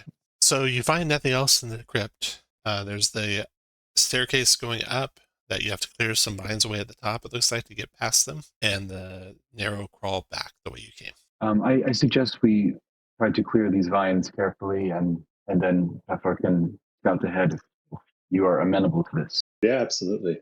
All right. In the vines. She's going in very delicately and, with practiced hand, moving vines and maybe even using a little bit of the fire magic to kind of carefully control, burn these away without letting it get out of control. Your scout reports back danger. So you get enough of the, vines cleared away that you guys can get in and out. And then the scout goes up there, the little firefly, and what it sees in the room above is it's a chapel, but it's very dark. There are tall stained glass windows, but they are overgrown with plants, so they're not letting out in hardly any light. And if you look around, you zoom out, you'll see there's like 4 of them, 2 on the top of the map, 2 on the bottom of the map, relative to your guys. The only light is coming from a golden glow from a sword held raised by a statue in the nave of the chapel. And there are plant monsters that are encroaching upon the chapel nave. You can see them just in the light cast by the golden glow. They are trying to attack a man who is slumped by the altar, but they're being repelled by some unseen wall,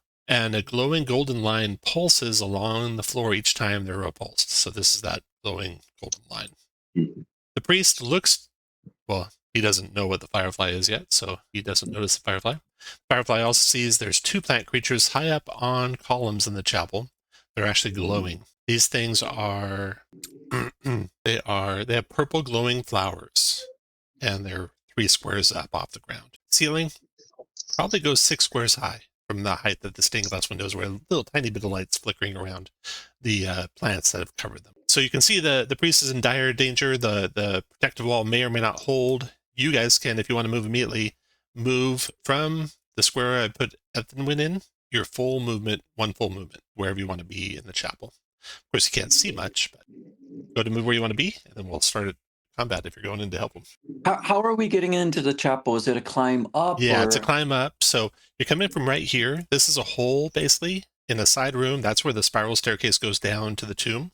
So you're coming up through the spiral staircase, through a hole in the floor, and then out a door into the chapel. The firefly, so assume you can just burst the door open, the firefly could fly underneath it. You guys can move from where Findall's standing, 1 full movement anywhere into that chapel you want. I can't see any, Yeah, and just to clarify, Tom, right in front of you, it's a black line. Is there a wall there, or is it just blackness? It's dark. The whole chapel's very dark. There's no light. Okay. The only light's coming from the glow of the statue, a little bit filtering around the windows. So yeah, it's very dark in there. So you could go further just by using your arrow keys, but you can't see. Tom, I'm just going to ask, does Pepper's highlight cast any kind of light, like for the purposes of seeing, or not really? No, just you can see her. You can see where she's at. Like you can see where those plant monsters are at, but otherwise, Okay, got it. so this is where we stop? That's Or- where or- you come up. That's where the stairs come up, and then you can move. and Yeah. move into. Yeah, exactly. All right, I'm sorry. We were already in there, so I was looking for another chapel. Okay, I got you. Cool. Dane, you can move away from there if you want, up to your full movement, even into the darkness. Just use your arrow keys if you want. Dane's not afraid. Okay, then. Oh, we can move into this darkness over Yeah, here. you can use your arrow keys to move your full speed wherever you want to go. So from there. And you guys will have the initiative too. Lighting a torch, you all carry torches. That'll be a maneuver, and that'll give you some more light. And whatever other ways you can think of getting light, you can certainly use. Okay, so you guys are going to go first. Everyone set your initiative to 0, and then 1 when you're ready. 2 if you think you absolutely should go first. Should we see any light around these guys other than just barely off of them? Yeah, they're just glowing, just barely enough where you can tell where they're at in the darkness. Yep. Okay, round 1. First go, Ethan win. Okay, so now that you guys rush out, let me tell you what that old man says. The old priest. The priest looks to you, desperate. Please help me. They'll break the barrier and take the sword. So you said that there is light coming through the windows, barely, or Barely. Yeah, it's mostly covered up by vines. okay. And I can see these things on their altars. They are 3 squares up and clinging to columns basically. Okay. Yeah, I'm going to. Can you click your token? Do you have your macro buttons available? Yes, I do. Okay. Mhm. And again, it's a maneuver to light a torch. Okay. I'm not going to light a torch, but I'm going to, since I can see those things, I'm going to practical magic the one to the south Okay. with fire damage. All right. That does 5 to it. Burning it. And then I will do a hurl element. And it's got moved here at Ooh, nice shot. What type? nice. Fire. So that does 12 more fire to the same guy, almost burning it to cinders. What else? And then I'm just going to, I think that, I'm just going to probably stay where I am and then have Pepper kind of go forward its movement. 1, 2, is that me or Pepper? Yeah, it is. 1, 2, 3. Okay, so right there. Okay. And that's my turn. All right. You all can see the little firefly over there near the windows to the south. And then they go. And the first things will go will be the nightshades. No, nightshades. The creature trying to get to the priest, it smashes into this barrier, bites at it with its flower jaws, is repelled back, but the barrier takes 4 points of damage in it and pulses. And looks like every time it's taking damage from these things, it's pulsing a little less bright. And then you hear movement in the darkness coming your direction. Bindle, from the darkness, something lashes out and tries to grab you. Luckily, you dodge all the way just in time. It came from your northwest, whatever it was. And then your guys' turn. Dane, you're in darkness. You heard Findal give a cry. You heard something approach Findal. So square to your west, square to your northwest. You see the firefly flying around the window to the west. And the rest of the stuff you can see. Daytime? It's daytime outside, yes. The windows have light filtering through them, but they're mostly covered with vines. Got it. Okay. Dane changes his decision, actually goes to help the priest. Okay. One attack as you go by from that one vine, do 1 point of damage to you. Judgment on the one to the east, and then I will do. It turns to face you. Let's do Behold Shielded Faith for 3. There we go. All right, 14. And let's do the Barb Tail too for 16. Holy. 16 holy hurts the plant pretty good. That would be my turn. And then comes the nightshades.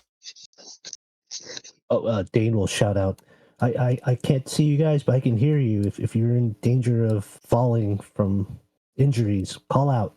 All right. Nightshades. They have a thing called rapid fire. Start of their turn, they get to make a free strike, and both Findal and Dane are in range. So one will shoot at Findal, one will shoot at Dane. 5 damage Findal, 5 damage Fane or Dane. Just untyped? Just untyped damage? Untyped, correct. You said something else. Oh, I'm sorry. All right. Then their turn. They are going to go with Desiccating Needles, range of 15. Same 2 targets. First one is on Dane. So I have an edge, of course, because you can't see it coming. So 13 damage, Dane. You're mighty enough, you're not slowed, but you're going to grant an edge. And then the other one, you see it crawl around the column. It's now here. And it's going to fire upon Findal with an edge. 10 damage, Findal. All right, I will, in all the confusion on this one, why am I having such a hard time finding these? No, that's the wrong. And with your might, you are slowed, save ends. All right, well, I'm edge. going to teleport back 1, 2, 3, 4 here. And if there's one in range, like next to me, they would take 2 fire damage. Oh, there it is right there on all the confusion. So that'll be 5 damage. 5 to that guy. Got it. Okay. Those 2 nightshades are done, and they're done. And then back to you guys, Trell. Okay. And sorry, Tom, I apologize if I'm just not understanding. Are the nightshades their own light source? Like, are they Correct. glowing They on their glow. own? Yeah, they glow in the dark just enough that you can tell where they're at. Okay. But I thought it was enough. backlighting from the window or something. So. No. So you can tell where the windows are because they just barely light up. You can tell where the nightshades are because they glow. Otherwise, it's dark in there. That is good to know. Okay.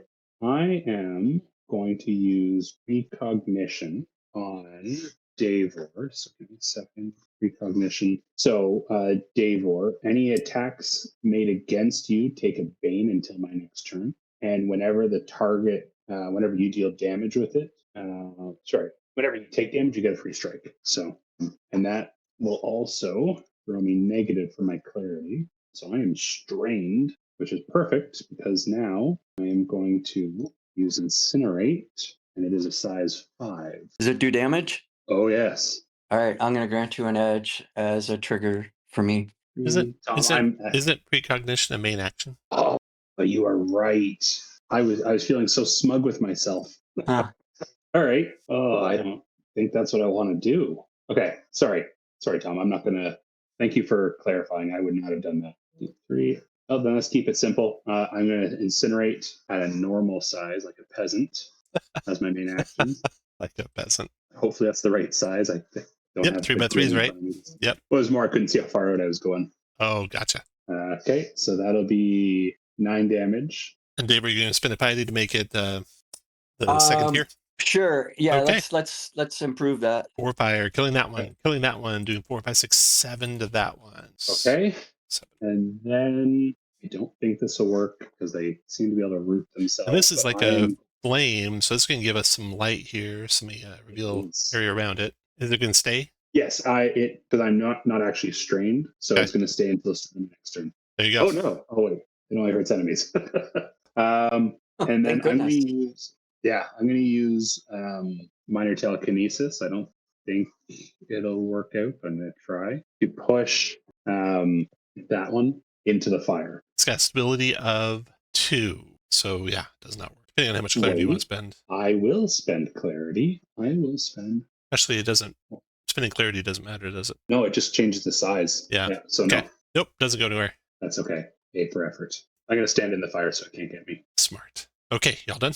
Then we got some lariats. These are the little guys. They're going to go ahead and do, from the darkness, attacks on everyone in every direction. We'll do, you hear some movement to your west, Davor and Ethelwyn, and you guys hear some movement to the west, Trell and Dane. They all lash out with vine snares with an edge, doing 3 damage to everyone except Findal. So everyone but Findal takes 3. Trell, you're pulled into the darkness. Unless you want to do something. I'm going to repel. Smooth, is that the right one? Dwarves use the followers. Oh, it's the first one. So I'm not taking damage. Oh, I am taking damage. You are. But, so I will use it to do. I can do both, right? Nope, just one or the other. Oh, I can choose the effect. I'll take the damage because I can turn invisible and I'll stop the move. Okay, so it's 2 less on the move. So Yeah. instead of pulling you 4, he pulls you 2. So not quite into the darkness. Dane, you're getting pulled. You got stability 1, 1, 2, 3. You get pulled almost not quite into the darkness. And Davor, you got stability 1. You're getting pulled 1, 2, 3 right into the darkness. And Ethelwyn, you get pulled into the darkness. Can I use my trigger or Yeah, not? go for Because it. I mean, What's your trigger? Go for it. well, the trigger of my ward to see if I've been attacked. Yeah, no, definitely. Just click the button. Okay. Dane, you're going to do something. Yeah, I was going to just use it on myself, Okay. my own trigger. Sorry, I'm just trying to see. Oh, sorry, where he it wasn't is. within 2, unfortunately. When he gets I was gonna. That's what I was Yeah, wondering. Okay, okay. thank you. All right, so he pulls you into the darkness. Everything goes dark for a bunch of you.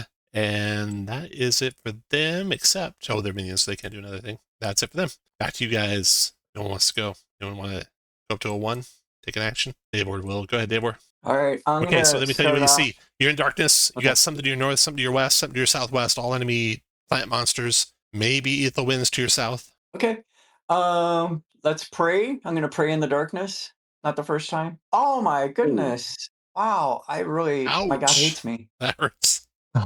Yeah. It's like, what are you doing standing in the dark? You're praying. I've never seen damage from praying. Then I am going to use my maneuver to do. I'm going to spend 2 piety to do healing grace on myself and Findle. We can each spend a recovery, so I'm going to do that. Thank you. And then my recoveries are what are they worth? They're worth, I think, 8. All right, I'm going to give myself 8. And then as my action, I'm going to take a risk. I'm going to use my signature ability, which is Blessed Light. And I'm going to aim for this window. I'm going to try to clear the vines off of it, maybe get a little bit more light in the situation, try to. All right. With the holy light shooting again into the vines burn up, and that casts bright light into the room from that window. Oh, I wish I didn't do that. You see, an enormous plant monster in the middle of the room, and this thing looks like this. A giant plant monster with tangled vines and roots lined with razor leaves. Okay. All right, what else you got? I'm going to move. Tell me if I take any attacks. Yeah, you take 3 attacks. Oh boy. You take 2 damage and 1 damage and 1 damage. Okay, 4. Okie doke. All right. Now, the guy's in the flame starts his turn in the flame and burns up. Hooray. The I'm a one hero. not in the flame slithers south to attack Findal. Well, doesn't come all the way south. Comes there to attack Findal with his Vine Snare. Findal, you can take off the mark now. You do get hit for 2 points of damage, and he pulls you 1. Here. Then It's your still, turn. it's still first round, correct? Correct. Your turn, Findal. Okie dokie. I don't want to do this. All right, well, let's see what insight I get. 3. All right. So I think what I'm going to do is 2 throats at once. And so, Hey, Findle, yes. you will have 2 surges from me from my blessed light. Sorry, Awesome. I didn't tell you earlier. Thank you. Okay. 2 surges helps. Let's see here. So that's a 12, so that's tier 2. So 5 damage to this one. Killing I'll go him. ahead. Actually, that's 7. That kills him. Oh, there's no more in his group, so he's dead. Okay. And then this guy, unfortunately, will be downgraded to a tier 1 because I was in melee with this guy. So it's going to be 5 damage, and I'll dump both surges into Both it. surges, 4 more. Yep. Got it. And then I'm going to kind of move forward. Move to here. And then I will Black Ash teleport to back here. Nice, doing 5 damage If I to him. can get behind that, that's what I will do. And yeah, that'll be my turn. After you is the Susurrus's turn. The Susurrus, let's go ahead and do. He'll use knockback this turn with no action. You see pressure building in his vines. Hey, give those back. And then it starts tumbling and lashing out its vines with its razor sharp ends. It moves 6. You're invisible, aren't you? It'll feel you I am. as it goes through you. It does damage to you. So it moves to there, and as it moves through you guys, it's doing damage to both of you. 4 damage to each of you, to Dane and to Trell. And also it's using its ripping razors as it goes by. So you being invisible and this being a strike, I don't think it can actually target you. I'll take it. Target, concealed, invisible, Bane on strikes it can target you just as Bane, which has no effect on this attack. So 11 damage to both of you. Ooh. And if your agility is less than 2, which of both of you it is, you're both bleeding, save ends. So that triggers my drawback. So I do a psychic blast and do 1 damage to all creatures in 3. Do we get any opportunity attack from it passing us? Yeah, Dane, you get 1. And Dane, you took 1 damage too, as a psychic blast erupts from your friend. Does it hurt me as well? Okay, I only ask because it says creature. So, oh no, does that trigger the roll for bleeding damage after using this ability? Okay. It will if you use it on purpose, though. Okay. That'd be awful yes, mean to you're have right. an ability that triggered on bleeding that makes you take damage from bleeding. it's a free trigger when it's hadn't made that connection until just now. But. Look at that hit. Oh, shit. 8 damage. Is that the Okay. same? Yeah, it's the same. Okay, yeah. 8 damage. It's 12 damage. Yeah. 12 damage. Yeah. Okay, so 4 more. Got it. All right. And then since it took damage, creature deal damage to you, it releases spore cells affecting you, Dane, for 5 poison, and you're weakened till the end of your turn. So since, there we go. Okay, so it's done with its turn. And David, he's praying fervently to the saint.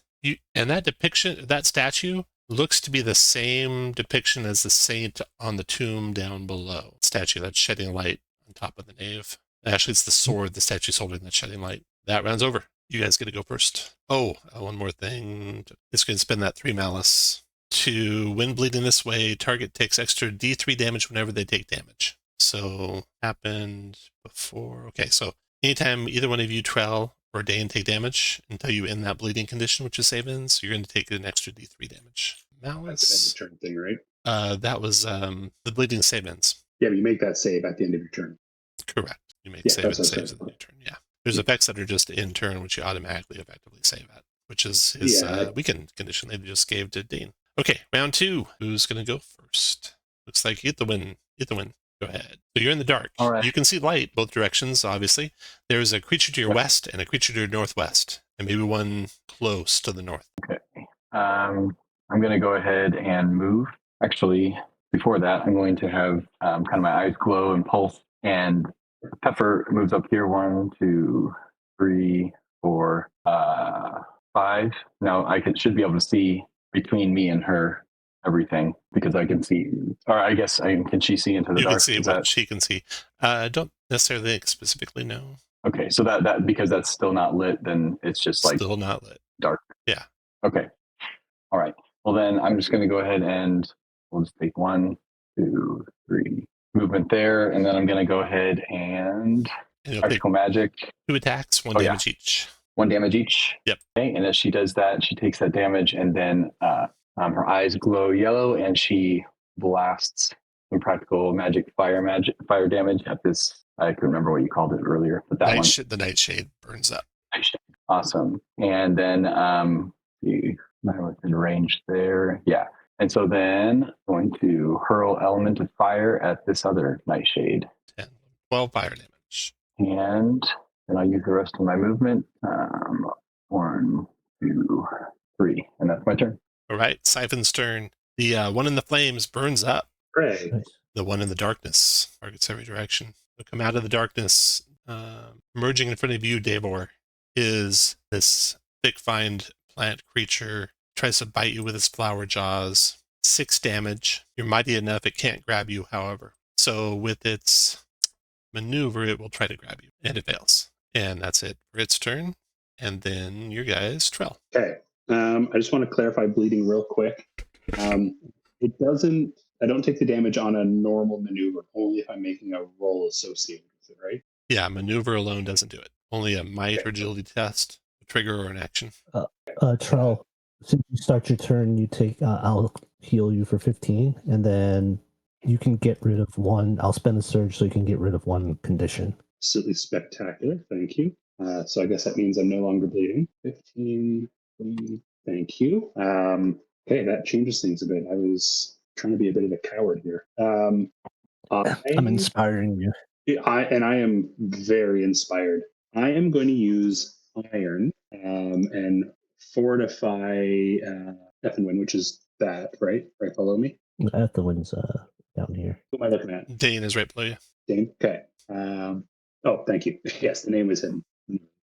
Okay. You get 10 temporary stamina, 2 stability, and 2 surges to spend. Wow. And Thank you. then I am going to incinerate again. Is there an easier way? No, doesn't. It's going to be there. So I will roll for you, Tom. 2 of the vines burn up in flame. Just so I'm clear, did you have the damage roll show up in the message? Because I didn't. It just showed. Oh, there it is. I just Just named showed. guild too automatically. Yeah. 4 damage to that guy, doing 7 because of his fire vulnerability. And while I'm still invisible, I'm going to move. And that is it, I think. Yeah, that's it, Tom. And let's see. Actually, are you invisible Now after I'm you visible. finish that attack? So the invisibility disappears at the end of my turn. Okay, got it. So now I am visible. Got it. Okay. So its reaction is spore cells, which is an area. So it can still get you with this reaction. So when you did the damage to it, spores burst out of it, and you take 3 poison damage, and you're weakened till the end of your turn, but then your turn just ended, so you don't have to worry about that. Well, and I think being poisoned actually causes my psychic thing to happen. Whenever you become... You're not poisoned, you just take poison damage. Oh, okay. Yeah, bleeding, frightened, and weakened regardless. So, okay. Oh, weaken triggers it. Yeah. You just became weakened. So, and that would have happened when you were standing there doing your spell. So from there, you're going to burst, I think. Again, so that is... But if your clarity, what's your clarity at? 0 or negative? No, I have high clarity. 5. Oh, okay. Actually, no, I just spent 5, so I'm down to 1. Okay. I just spent 5 on iron, so I'm at 1. All right. 1 damage to everyone within 3 of you. That includes you, Dane. Sorry, Dane. Includes the familiar, Ethelwyn. All right. Then Trell's done. And now the Nightshades go. And the Nightshades trigger at the start of their turn. They're rapid fire. And he will take a shot at Dane. Dane, you take 5 damage. And then he'll shoot desiccating needles at Dane. Oh, no.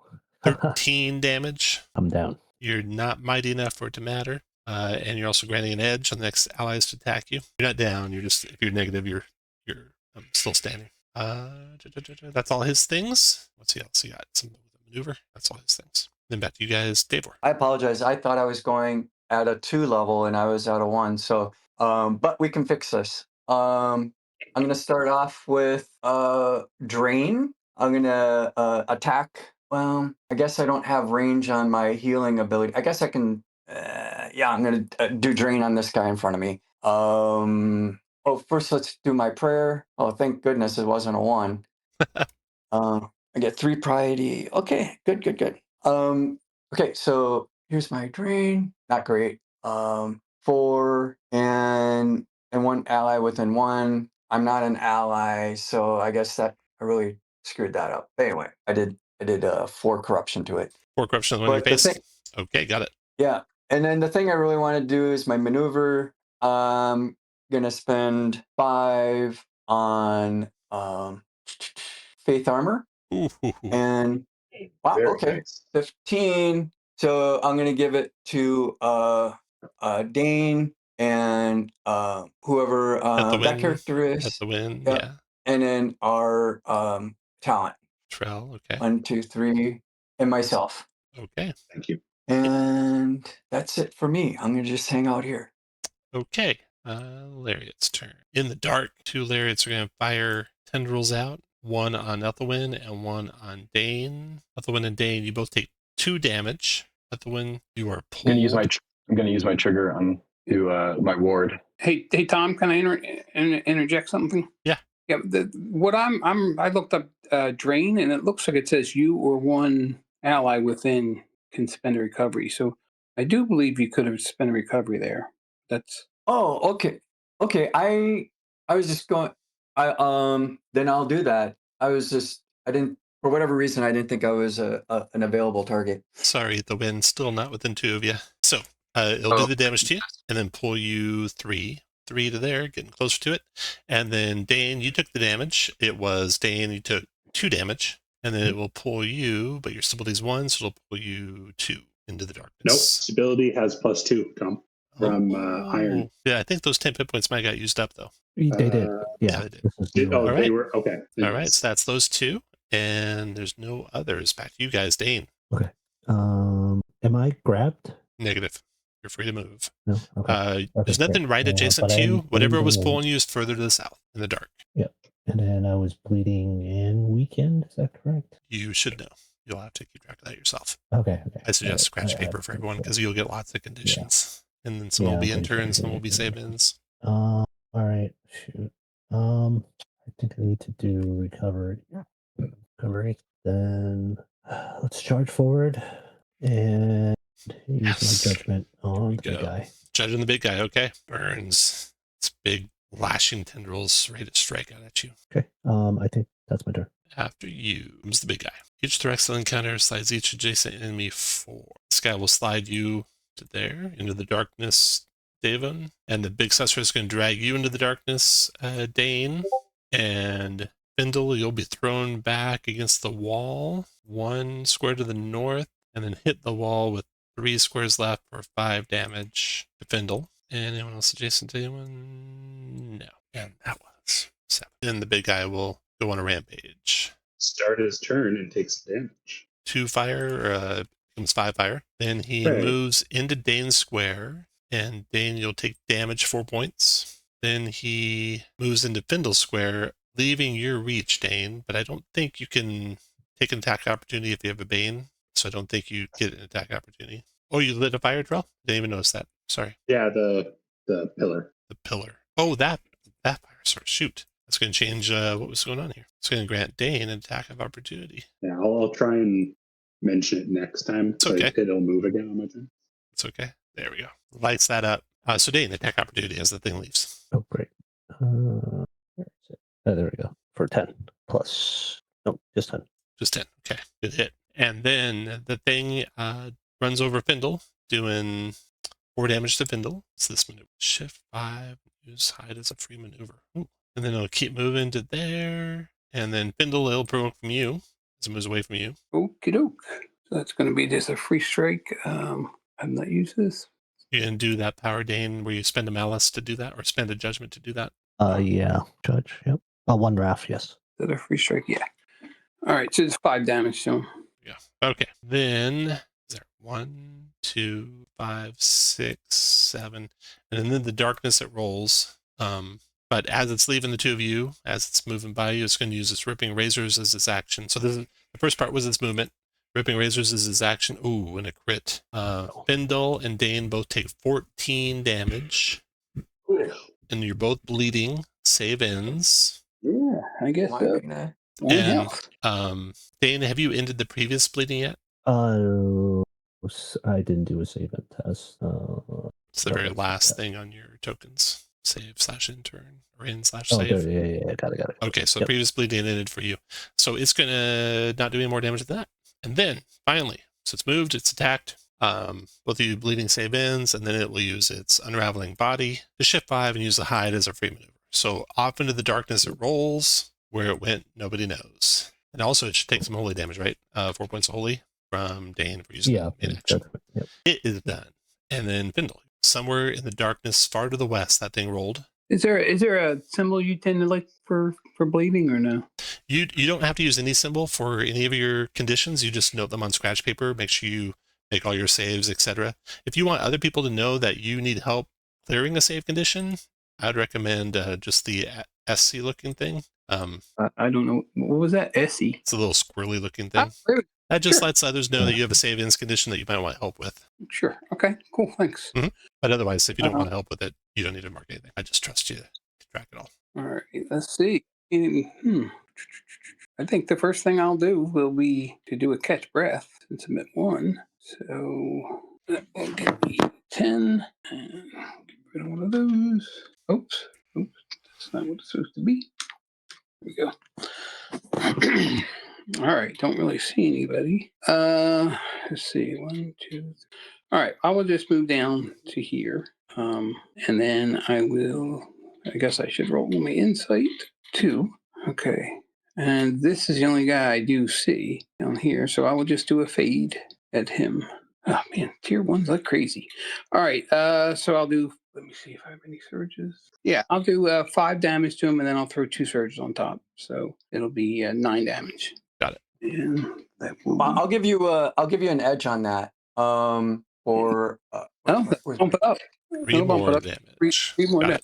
it. Awesome, thank you. And yeah, I'll just hang out there. All right. After you go, the priest David continues his prayers, and that's into round 2 and round 3. It's going to decide if when you're ready to go. Malice builds. Stuck at 3. Yeah. If I go down one, it'll go up again. It's not fun to move at all. It's rolling. It's rolling 2 + 1. Does it help if I take this? If I take this guy? Oh, I need to do my save. I'm sorry. That's a D10, right? The end of my turn for that. There's There's a a button. purple button. Yeah, purple. Oh, there is a purple button. All right, hang on. That's bizarre, Tom. I'll try my best. Purple button. After you guys go all the way first, to, all the way to, Davor. there we go. All right, so I'm no longer bleeding, but I did do a main action, so I need to roll You did damage take for that. damage for that. Yeah. So it'll be a D6 + 2, so 4 points damage. All right. Davor, your turn. All right, I'm gonna try to heal as many people as I can. Please, please, please. No. Oh, I'm killing myself. I'm killing myself. Wow. Okay. Jeez. Well, I'm gonna use my maneuver first. Healing grace. I'm gonna spend my whole 2 piety that I have. And I'm gonna put them into Dane and Findle. You guys are the winners of this. Here, let me roll here. Healing grace. Where's my maneuvers? Here we go. Okay, all right. So you can both essentially spend a recovery. Okay, thank you. And then my action, I'm gonna try to take care of the guy in front of me with it's a melee strike. If I do blessed light, do I take a penalty for using it in melee? It says it's a ranged magic ranged strike. Enemy Okay. adjacent banned on ranged strikes. All right. Then I will do instead. I guess I do drain. It's not really great though. Okay. So 7 corruption. Got it. After it bites back. It will first try to bite you with its flower jaws. 6 damage to you. Unable to grab you. As its maneuver, it tries to grab you. It will allow you a melee free strike against it so it can grab you. Okay. Melee free strike. Action. 3 damage. 3 damage. Now it has you grabbed, and then as its movement, dragging you further into the darkness. You hear Davor being dragged into the dark. That is its turn. Back to you guys. Ethan, you can hear the scuffle to the east of you. You saw the thing drag Davor into the dark. Okay. And that was, sorry, I had looked away. Was that like right around here? Davor was right there before he got dragged into the dark closer to you. Okay. All right. So let's see. How do I do a? I think I'm going to go for conflagration. Well, actually, can I if I'm attacking these guys, the lariats, I'm assuming that's what those are. Do I take like a bane, or how does that work? I'm sorry. What What are you doing? I'm just trying to Conflagration? attack. No, I'm trying to attack the whatever's in there. Just tell me what you're doing, and I'll tell you what happens. For sure. Yeah. And you can click the button at the same time you're doing it. Yeah. I decide. Don't want to take out. All right. I'll bifurcated incineration on 2 in there, this area. Okay. There is 2 in the area. You'll have a bane because you can't see them, but they're not hiding, so you can hear them, and you can direct your spell, and you take 2 out. You see briefly 2 things burn up in the darkness, and then it's back to dark again. Awesome. And then I'm going to use practical magic to fire at the nightshade. All right. He takes 5 points damage as he burns, and then the nightshade fires back. Be all done, Ethelwyn. And now I'm going to move here. 1, 2, 3. Actually, I'm just going to jump back in here. Okay. Back into the corner there, that'll give you some cover from the nightshade who's going to fire on you. The first shot does 5 damage to you, and then it fires desiccating needles at you with a bane. That still keeps 10 damage, and might less than 1, your slowed save ends, and allies will have an edge on their next strike against you. And it's done, and Trail, your turn. In that case, I am going to. Oh, sorry, Tom. I had a plan and I don't think it'll work. You know what? I am going to help out Dane again. So 10 temp, 2 stability, 2 surges, which will then bring me to -2 clarity. So I'm strained, which means when I use incinerate, it'll be bigger. I'm not sure why it takes so long to show up these days. Also, you note your condition you gained.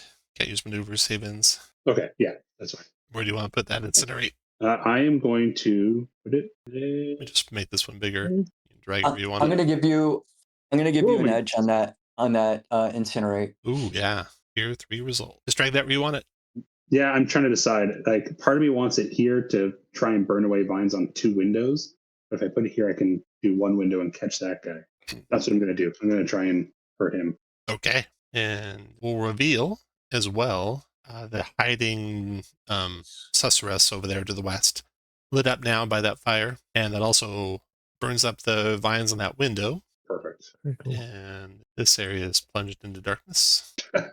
What else you got? Oh, good. And the damage. The damage is going to kill that nightshade. Perfect. I think that is about it. I just want to double check. You can keep going. I'm not going to take any more actions. Susurrus is going to go. No longer hidden. Happy about that. No longer visible. So turn that off. So it's just going to come out. Well, no, it doesn't want to go through the fire either.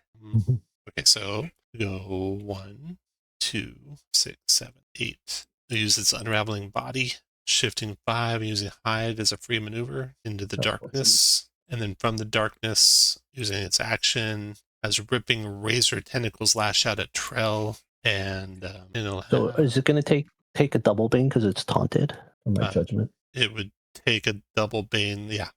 So to the 2 of you, Trell and Vindel, you take 7 damage. It was hidden. It did not start its turn hidden though, so it's just 7 damage. And if your agility is less than 1, you're bleeding. Neither one of you. I'm going to repel it. I'm going to restart my browser because none of my things are going through. It came through. So you want to reduce your damage or repel it away from you? Yeah, I'm going to reduce the damage. Okay. So half a 7 becomes 3. All right. That's it for that guy. All the confusion as well, and then I'll. Did my saves go through for my maneuverability? I clicked it 3 times. No. Your saves for your maneuverability? So because I was strained when I did iron, I can't use maneuver. Oh, right. Save ends. I've been trying to. I'm just going to roll it manually. Okay. What is it? Let me just make sure the button works for me. That button's not working for me, but the other ones are, so there's something wrong with the button. That's all it is. Okay. Let's see what it might be. See if that fixes it. Was anything next to me when I teleported there? I just went 5 foot. I just went from here to here. Let me check. Yeah, you'll just have to roll manually. I have something wrong with the macro for that one. Tyson. It's okay. Nothing adjacent to you, What's Bindle. Okay, cool. It's a 1d10, Tom? I forgot. It's 1d10. That's correct. Okay, it's all done. Back to you guys. Looks like a bunch of you don't want to go, so I'll take the first one. Dane. Go ahead, Dane. Okay. Look at that. Okay. Can I charge into the darkness? Let's see. 1, 2, 3, 4. Do I bump into anything? Not yet. Okay. I'll go one more east. You got him. He's right in front of you to the east. Okay. I will. Still bleeding and weakened. But I will use. Oh, shoot. This goes away, doesn't it? When you use the big fire and you're strained, it goes away right after you cast it. Is that right, Trell? Yes, it does. It's gone. Okay. But luckily, there's plenty of light from the window that you burned open. I will spend 5 and do a rest. All right. That's weekend, so -2. So I'm actually 14 and grabbed, and I will do barb tail, and I have 2 surges, so Okay. 4, 18. Another 18, 20. 6, and grabbed it, and it's going to do its spores. Creature deal damage to you. So it fired spores out at you. Dane doing 3 poison to you. We can need it till the end of the turn. Tom, do I take the spores as well? No, you 4. don't. Just the triggering creature. Okay. So that was bleeding, so 4 total. Okay, and then do I have a maneuver? No. Okay. And then test for that. So Look at that. Nicely done. Bindle, your turn. do I do another test for a weekend, or is just one? Every save ends, you roll a separate roll. Okay, so I'm still weekend. Back to Findle. All You can right. hear the combat going to your southeast. It's just 1 square to the west of Trell is where that thing is. You can see it lashing out at Trell. Do more insight. All right, peek around this corner, and I will throw coup de grace at him with, I guess, just a bane. Knocks it down to a tier 2. Oh, that hurts. Still enough. You guys don't see what the dark assassin did, but soon the lashing razor tentacles stop and the thing is dead on the ground. And that was the last one, wasn't it? No, there's one left. The last one also withers away, who had drugged Dane into the Davor into the dark. And you're out of combat now, and you can now reveal the windows and spend as much as you want on catching breath. After I hit that creature, I'm like, Dane, that wasn't you, was it?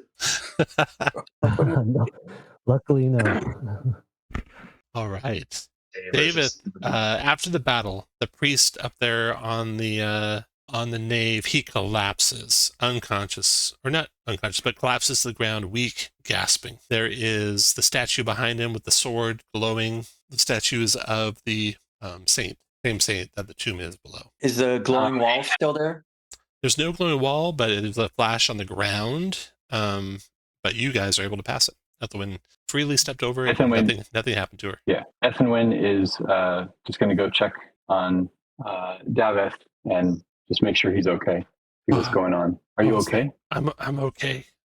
My name is Daveth. I'm the priest of this chapel. Thank you so much. You came just in time. Been here for 3 days. These things attacked me and trapped me here. I've been praying since it happened. Thanks, sweet Saint Marinoth. Some kind of force kept them at bay. I've never seen anything like it. I've been stuck here without food or water. I did get plenty of praying done. By the way you handled these things, you should speak to the sage. Can you carry me into the vestry? Absolutely. Ethan helps him up, and I hadn't used my rations or anything yet, so I'm gonna give my food to him and help him up. Okay. And we're taking him up to the where? The vestry. He points to the door to the south. He goes, "Oh, wait, that might be helpful too." And he points to the sword that statue's holding. Take it. You'll need it. And the sword, the sword the statue's holding is Galavar. Oh, wow. A bronze broadsword carved with the writhing, whirling patterns of nature and glitters with sparkling light. Does +1 holy damage. If you wield it and you first take damage in encounter, you can spend a recovery. If you wield it, you gain Hope Remains maneuver. So I grab it and I swing it, and I almost take myself off my feet. He goes, "Yeah, I think it's a little too big for me." And I'll lay it down on top of the altar there. It's a medium weapon. If anyone has, I think Dane has could use a medium weapon. Don't think anyone else does. Yeah, go for it, Dan. Appreciate you guys. Hope remains maneuver. I don't know that I've made a macro for it or if I have a button that says what it does, but it won't come in really into play the rest of this session. So I'll give you an update on what it does exactly. So let's roll for So it. we're going to take. If anyone Oh, yeah, wants go ahead. that sword, roll a d20. If you'll take it, if no one wants it, you can type in a 0. There we go. Dane has the sword, Gala of Har. The vestry is to the south. We help him down into the vestry to the south. Okay. The vestry. There is storage here and preparation areas with books and scrolls and clothes. There's writing equipment. There's some bread and water here, but you've already given David enough that he's able to recover a little. And he says, he's still pretty weak. He says, there's a small gold medallion over there. Please bring it to me. You can see what he's pointing to.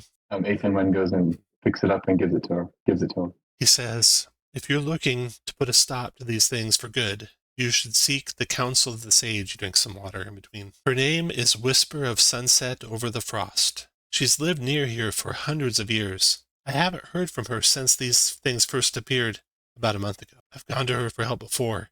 She knows a lot about the valley and its history, especially the Grimstone Wood. She gave me something to use in time of need, this amulet. It should take you right to her. Just make sure you're all holding it before you break the chain.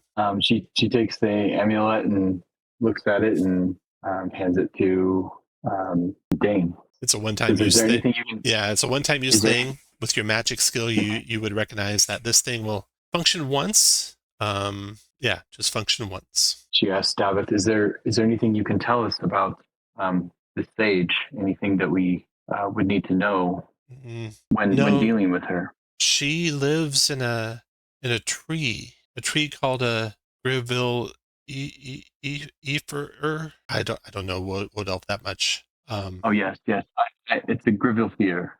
Yeah. And yes, I am well aware of these things. It's just a database of Wood Elf knowledge.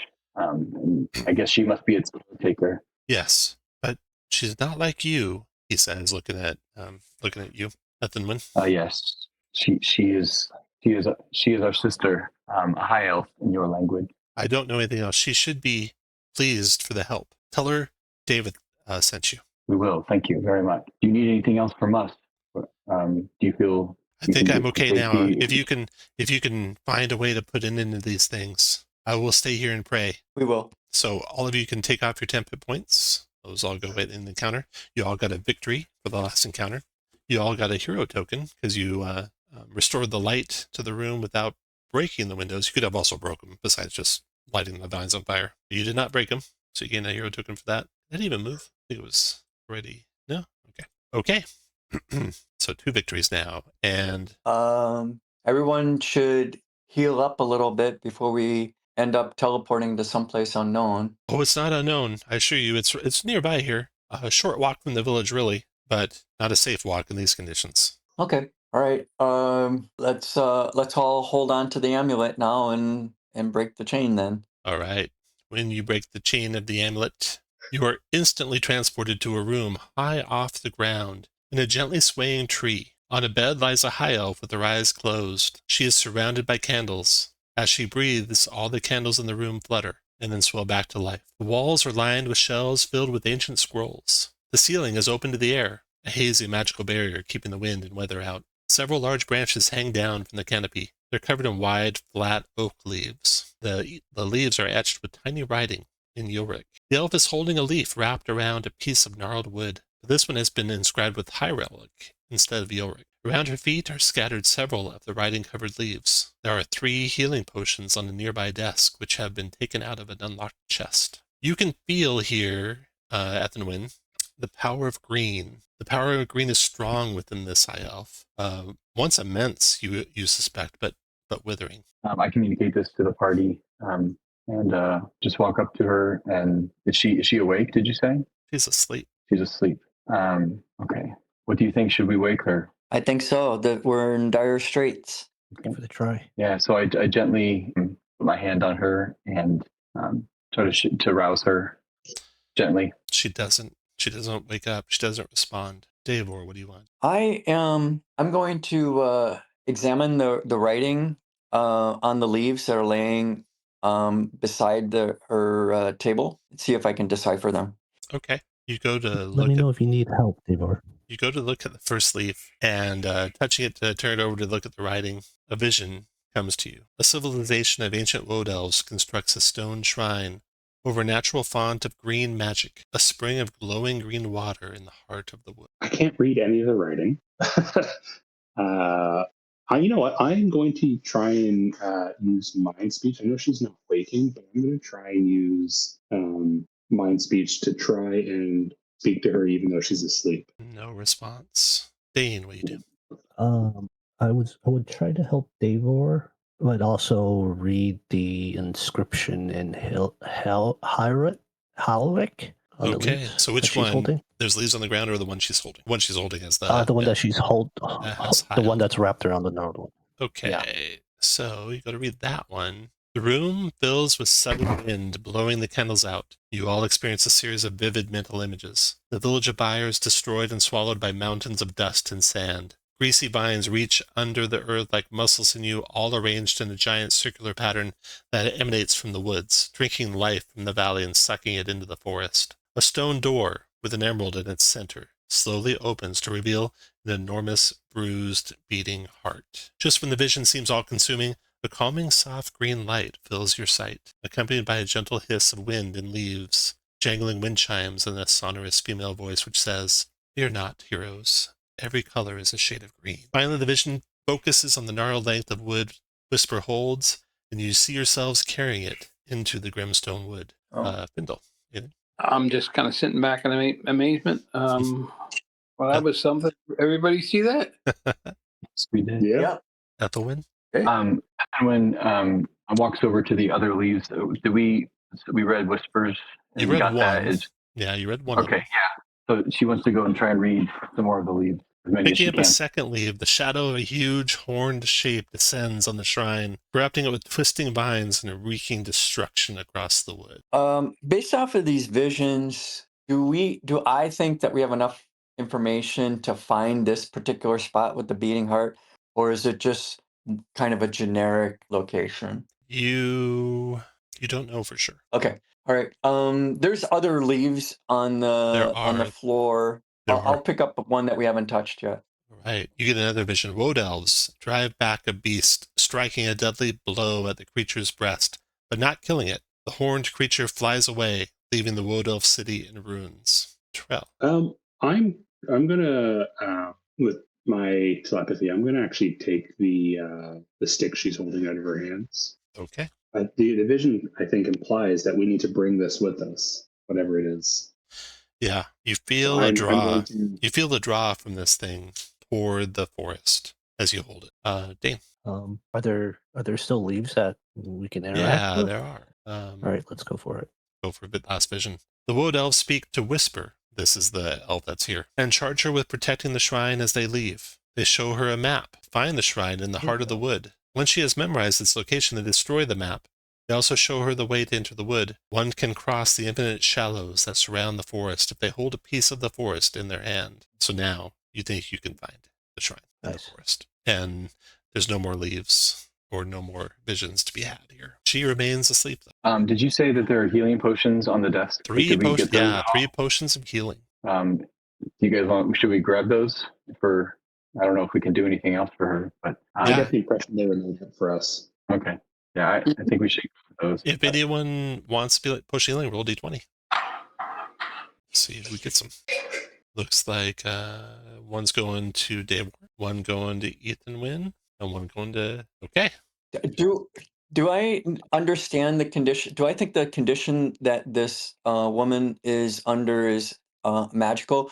And what I know of potions of healing, do I think that could counteract it? You think it's magical, and you think it might have something to do with whatever's happening here, but no, the potions you don't think would help. You have a feeling you're going to have to find out what's causing the blight and stop it to save her. Then I renege. I don't want the potion of healing. Whoever rolled the next highest can have it. Okay, that would be Dane. Thank you. Dane instead of Ethan Wynn goes back to what's her name? Whisper. Yeah. And kind of grows quickly out of her hand some of the ash, or actually just takes some of the ash ash blooms out of her own hair and puts them in her hair, kind of as a message. If we're able to wake her up, that she knows that we were here. Okay. All right. Her tree is about 300 feet from the edge of the Grimstone Wood, about a mile away from the village of Byre. So is that within? We can see that right now, or You can see the wood. Yeah. Okay. Well, I definitely want to go over and carefully touch the tree, see if I can glean anything from the tree. The tree is sad and hopeful now that you are here, that you can help her. How high up are we? What was that? How high up are we? You're maybe 30, 40 feet up. Okay, well, is there a very clear ladder or Yeah, rope? you can climb down. Yeah. You can climb down to the ground, and the Grimstone Wood lies nearby. Yeah, so I will do that, and I will bring out the stick. I'm going to call it a wand just for simplicity's sake, and Okay. kind of wave it back and forth to see if I can get it to like home in a certain part of the forest. Okay, yeah. It does kind of point in one direction. All right. I will let everyone know that I believe this is the right path, and I will start making my way once everyone's down. The Grimstone Wood. The leaves above catch the light brilliantly, and they shiver in the wind. A stillness rests over the area, the soft noises of the wood forming an eerie, hypnotic beauty. A trail of destruction cuts through the trees. Something enormous has ripped its way through them. A massive shadow passes. It's gone. Does the path of destruction look similar in size to what was The thing hole? called? Well, the susurrus, I think it was called. It's about the Or is this size of bigger than- something the size of an elephant, or maybe a little. And with that, we end part 1. We'll regroup in a week, and you guys can find out what is in the Grimstone Wood causing the blight on Byre. All right. Yeah, that was fun. Thank you. Excellent. That was awesome. Good teamwork. You guys Wonderful. have 8 hero tokens? 9 hero tokens, and they'll carry over. So next time Wow. you'll start with 9. You don't get any respite. You have No. 2 victories so far. And yeah, we'll start this time. You guys don't need to send me anything or update anything. I will update for the magic items you guys are carrying, including the sword for Dane. And I'll send that information. I'll let you know when your tokens are ready. And if you find anything else error-wise, just let me know. Question about the hero tokens. Yeah. It says you can spend 2 hero tokens on your turn when you take damage. Mm-hmm. No action required to regain stamina equal to your recovery. Does that spend a recovery or is No. it just free? It's free. Free. Okay, we Oh. should really keep that in mind. Oh yeah. Yeah. That's your I've been don't. trying That's to your drop don't die subtle button right there. Are we That's why keeping?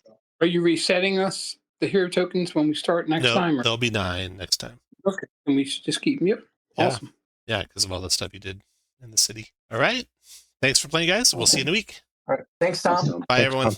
Thank you. Have a good week, everyone. Bye bye.